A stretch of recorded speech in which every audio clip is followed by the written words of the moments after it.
Hello, my name is Michael Kumah. I come from Ghana, where English is our official language. Currently, I live in India.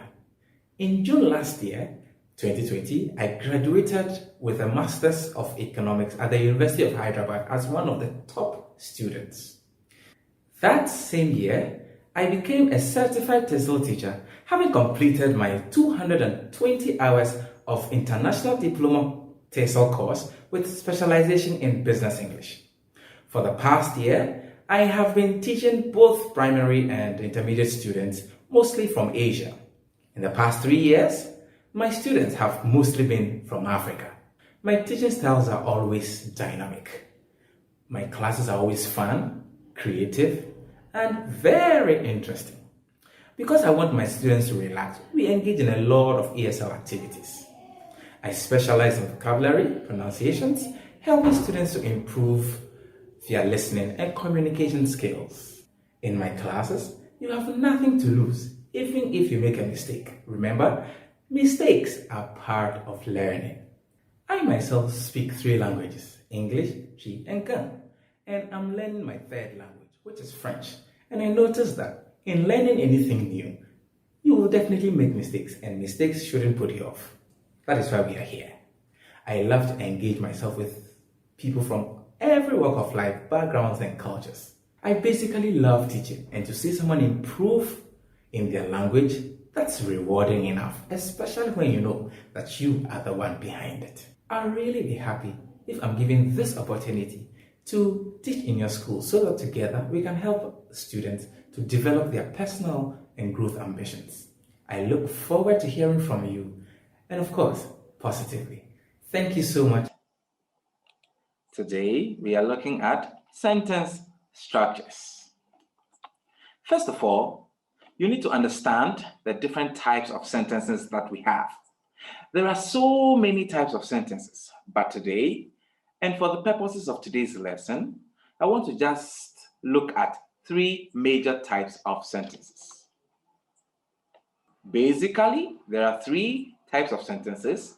We have simple sentences, we have complex sentences, and we have compound sentences. Sometimes there's a 4th one that we call them compound complex sentences, a combination of both complex and compound sentences.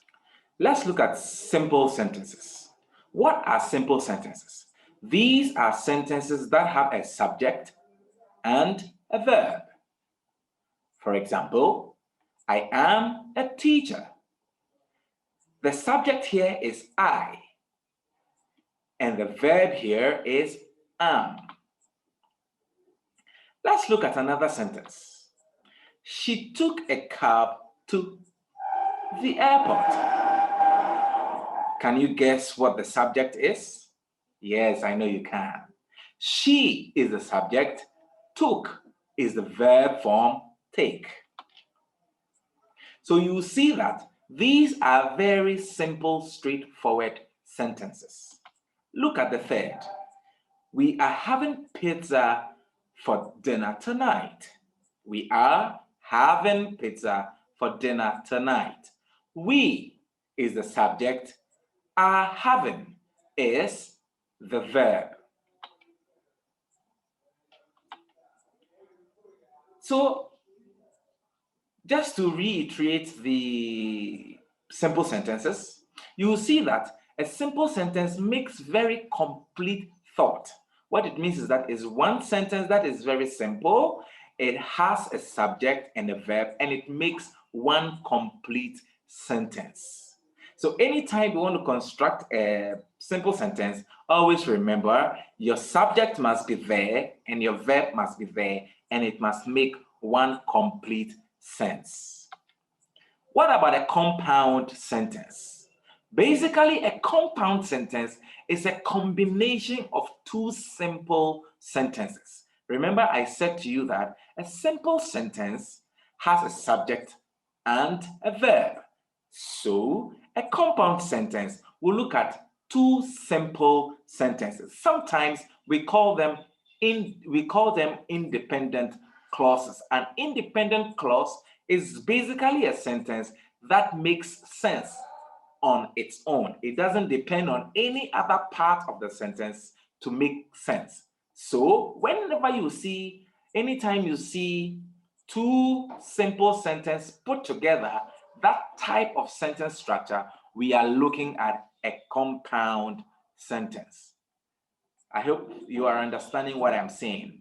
If I am running too fast, just draw my attention and I would move slowly.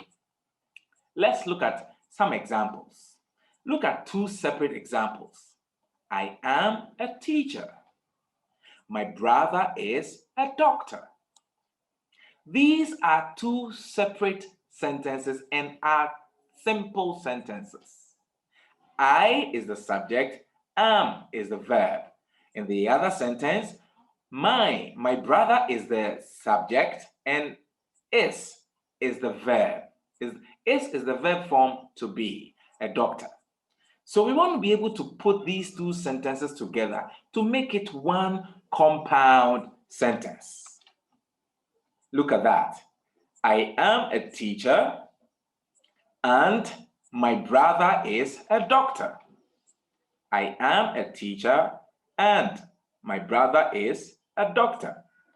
Over here, you will see that we are introducing a word that is trying to join these two sentences together. The word and. I want us to go through the other examples and then I will draw a certain conclusion on what I'm trying to let you understand. She tried to lift the suitcase. She tried to lift the suitcase. The suitcase was too heavy. The suitcase was too heavy. We want to put these two sentences together to form one complete sentence. So, these connecting words, we call them coordinating conjunctions. Can I hear you say that? Very good. Coordinating conjunctions. These are the words that join two independent clauses or two simple sentences together so that we have one complete sentence, which we call the compound sentence. I'll say that again. These coordinating or these connecting words and, but, or, so. These are called coordinating conjunction and they are used to connect two simple sentences in order for us to have one complete sentence, which we call compound sentence. Note the following. The connecting words you see in these examples and, but, or, so, like I said before, these are coordinating conjunctions. Coordinating conjunctions are simply connecting words that join two or more simple sentences. So anytime you want to construct a sentence where you have two pieces of simple sentence and you want to put them together, you use connecting words called coordinating conjunctions. And these coordinating conjunctions turn the two simple sentences, individual sentences, into one complete sentence called compound sentence. Now, these kinds of sentences are important so that it makes your writing a superb writing. Sometimes people write or people's writing skills are not so good because their sentences are too simple.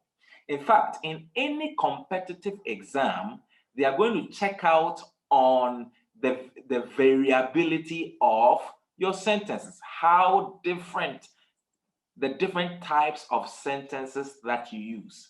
So if you are going to be using simple sentences, you need to be able to vary your sentences. And one way to vary your sentence is to be able to use what we call compound sentences, joining simple sentences of similar ideas together to have one complete sentence. When we introduce a coordinating conjunction, we put a comma after the first sentence before we introduce the coordinating conjunction. So you look at this in all these sentences. So you look at that.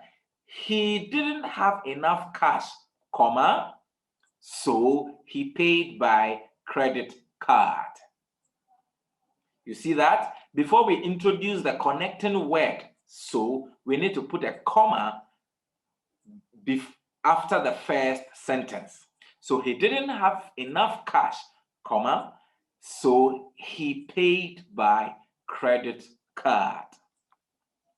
Similarly, we can take a bus to the museum, comma, or we can just walk there. Here again, you put a comma after the first sentence, you introduce your coordinating conjunctions, and after that, you continue with the rest of the sentence. All right.